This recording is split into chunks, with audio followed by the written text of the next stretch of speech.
Hey you guys, so today we're going to make some bone-in pork chops, and I'm just going to show you what I'm seasoning them with. I already started the seasoning process. So I use the real sea salt. I use some cumin. I use some Tabitha Brown all-purpose garlic, black pepper, and lemon seasoning.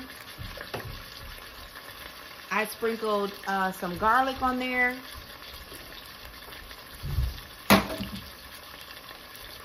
As well as some celery seeds. And I did it on both sides, so now all I'm gonna do is just place them in my cast iron Dutch oven so that they can cook for approximately 6 to 8 minutes.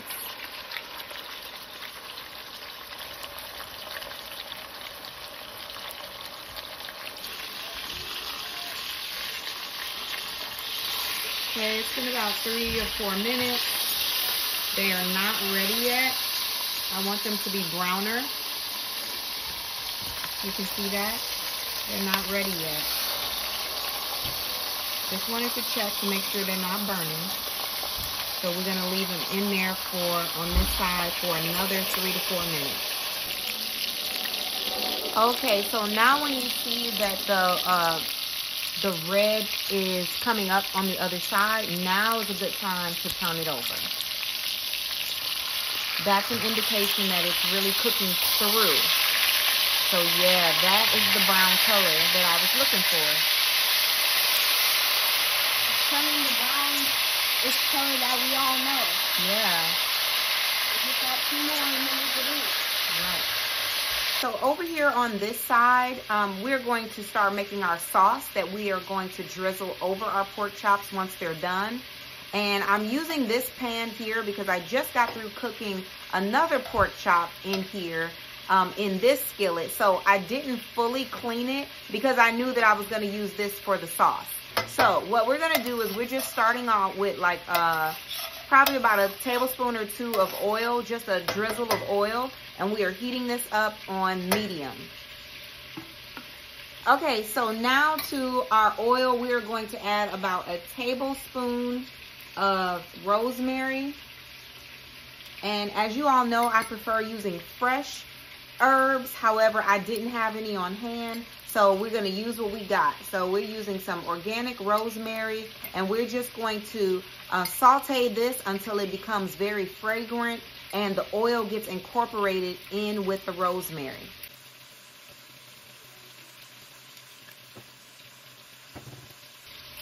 Okay, so as the rosemary is cooking in, we are also going to add some thyme.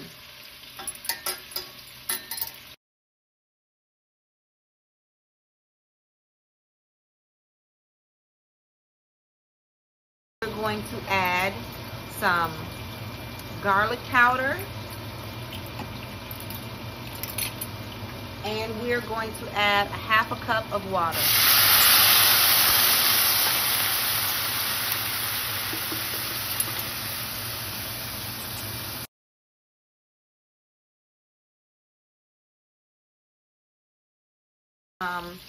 Peppercorns.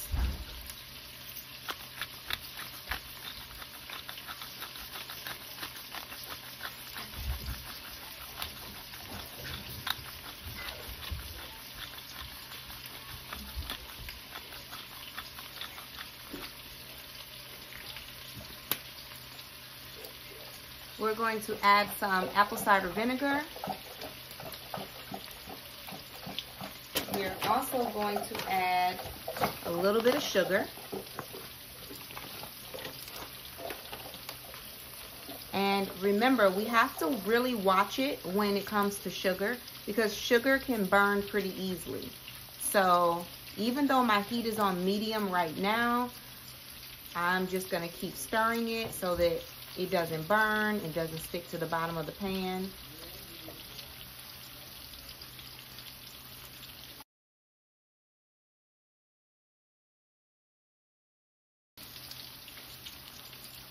Okay, so now that that is boiling, we're going to turn it down to low and let it simmer on low for another couple of minutes, and then we'll add our last and final item.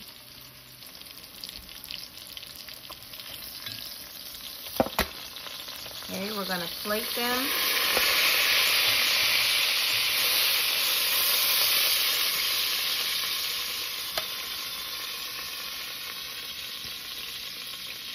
We turned off our heat, and now all we have to do is drizzle our sauce on top. And we're gonna add 3 tablespoons of butter. And we're gonna let that slowly melt. Now, mind you, our heat is still on low, so we're gonna let that slowly melt.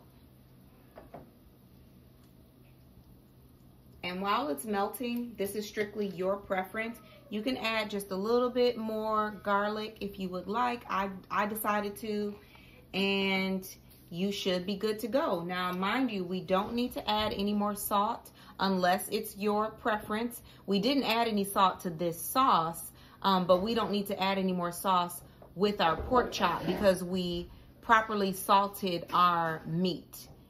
So this is just gonna give it another aroma with the thyme and the rosemary and the garlic and the butter, and of course the apple cider vinegar. So like I said, this is just gonna be a beautiful drizzle that we're going to add on top of our pork chops.